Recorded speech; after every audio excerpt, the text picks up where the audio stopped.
most of these teams, they've been able to do the practice runs over the last several days, so they've got some experience with this process, and so they're able to get their robots all set up and configured during those 5 minutes. But as soon as this yellow flag turns into a green flag, that's the start of the 10-minute competition line for these 2 teams. Again, John Brown and Iowa State.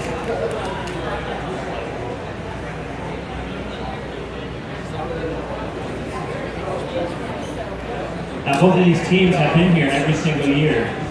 These teams, they have a lot of experience with this competition. They're veterans, super veterans, because they have not missed a single year. Now you'll notice the Iowa State, there's actually 2 robots there on the Iowa State side. They're just kind of hugging each other right now.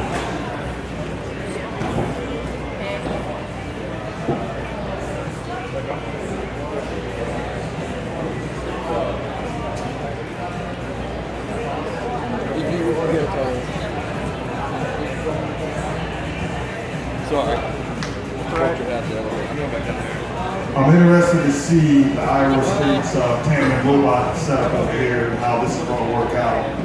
So it's a pretty neat design they got going on over there. It's a matching pair. They've got ketchup and mustard there, red and yellow. If they were sent to Mars, would they be the first set of twins on Mars, would you say? Well, Spirit and Opportunity. Technically, Spirit and Opportunity were the first twins on Mars. Now, look over here at John Brown. They have set up a PVC pipe system onto the hopper that they're going to dump onto. And on all 4 corners of the system are beacons or sensors that the robot uses to figure out where it is in the arena. It's an RF system for triangulation to figure out where the robot is. They also have LiDAR, which is a laser ranging system, which will tell them if there's any obstacles in front of them, like those big rocks. The LiDAR will be able to pick up those big rocks and the robot can avoid those rocks. Now, I don't know if the team is going to try automation, if these teams are going to try automation on their first run. A lot of teams will just stick on the first run and just manually stick the entire first run. Some of the teams feel confident about their automation and they'll go ahead and do full automation. Nice.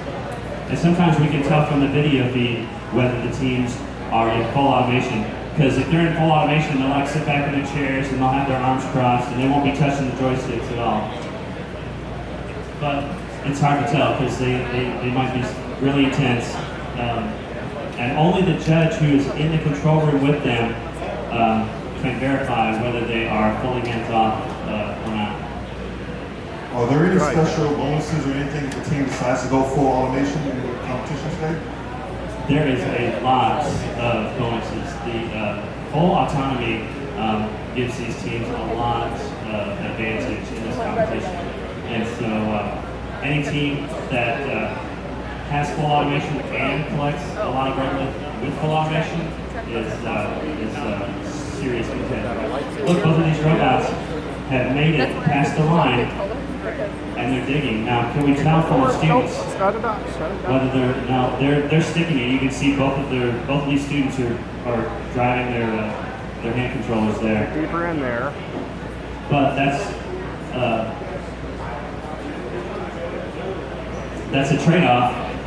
If they do have 2 official competition runs, so they can qualify with this first one using the manual. There you go. Manually driving these robots. Okay, dump your load. And then, if they have good luck with that, then they can try automation. That stuff is hard this year. We've never seen it do that in years past. I spoke to a few team members from John Brown. They said they've been here since the competition originally started 8 years ago, and they have consists of 5 team members. So they are excited to be out here, and it looks like so far they're doing pretty good with the machine that was digging so far. These Iowa State robots, you can see some I guess I would call it violent movements in there.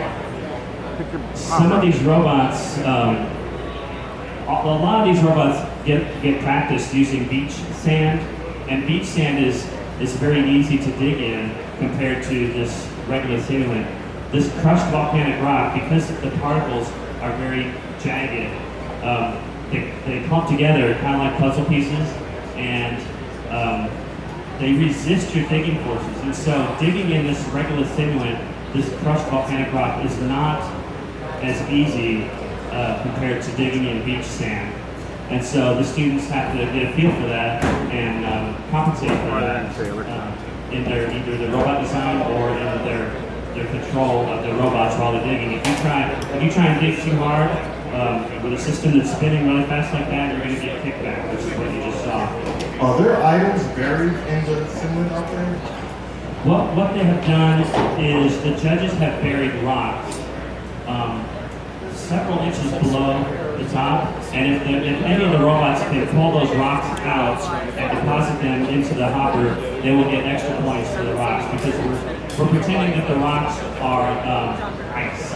It's water ice that's buried beneath the surface of Mars, and we really give them a lot of bonus points for digging up ice, because that's a resource that we can actually do something with. We can turn it into water.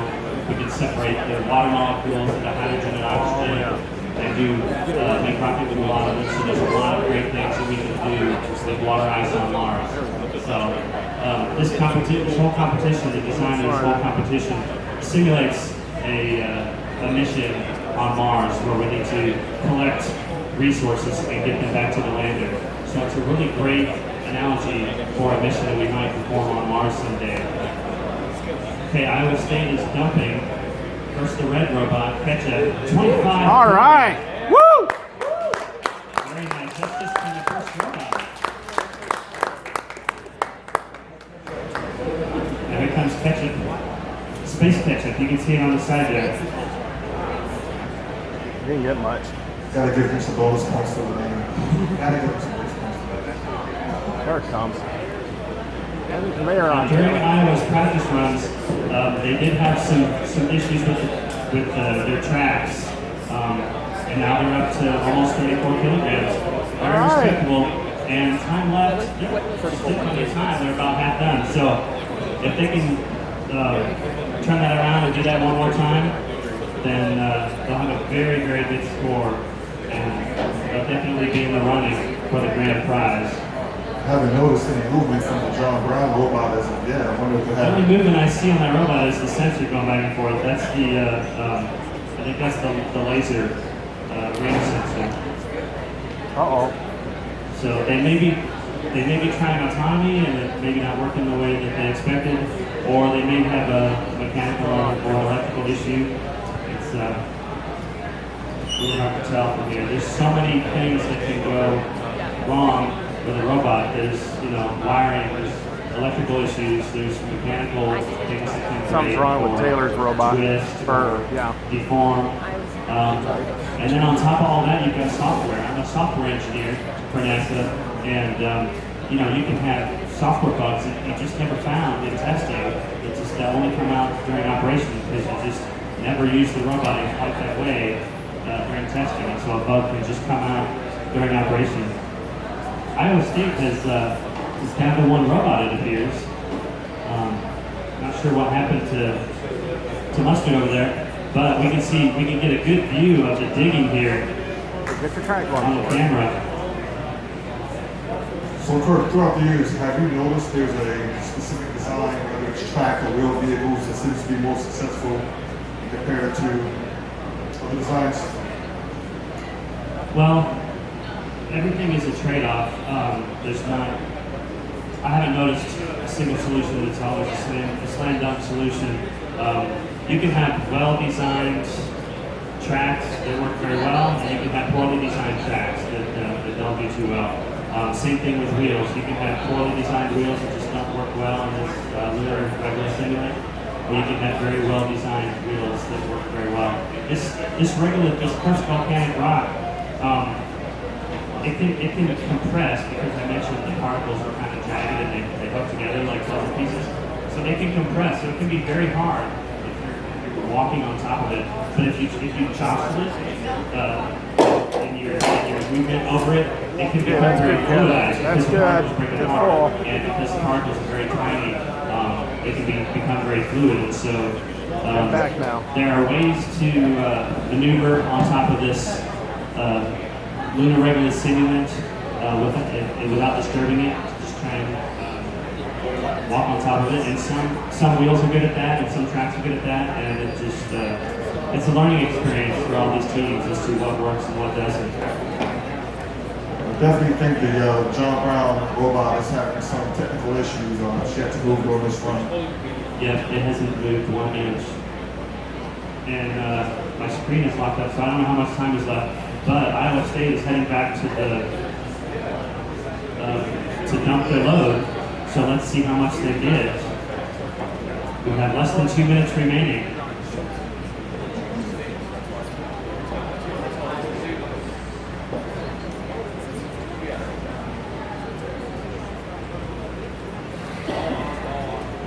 Again, this side view is one of the two views that students are able to see in the control room if they choose to see it.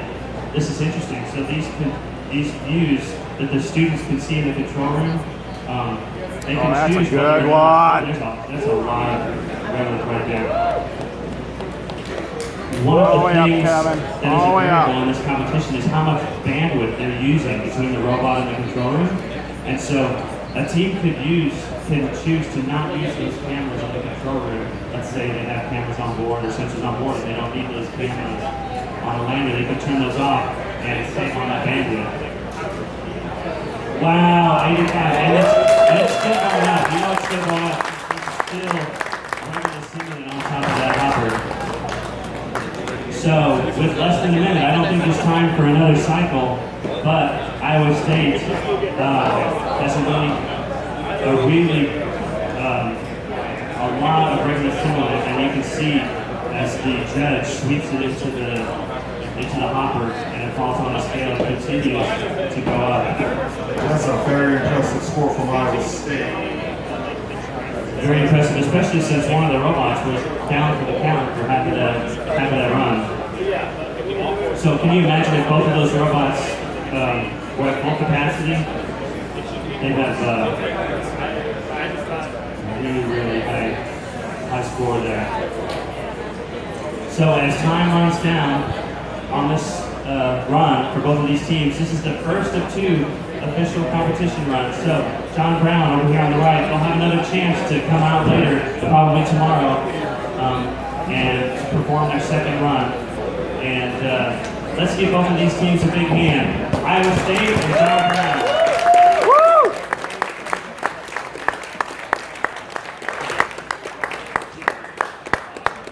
Now looking ahead, we're going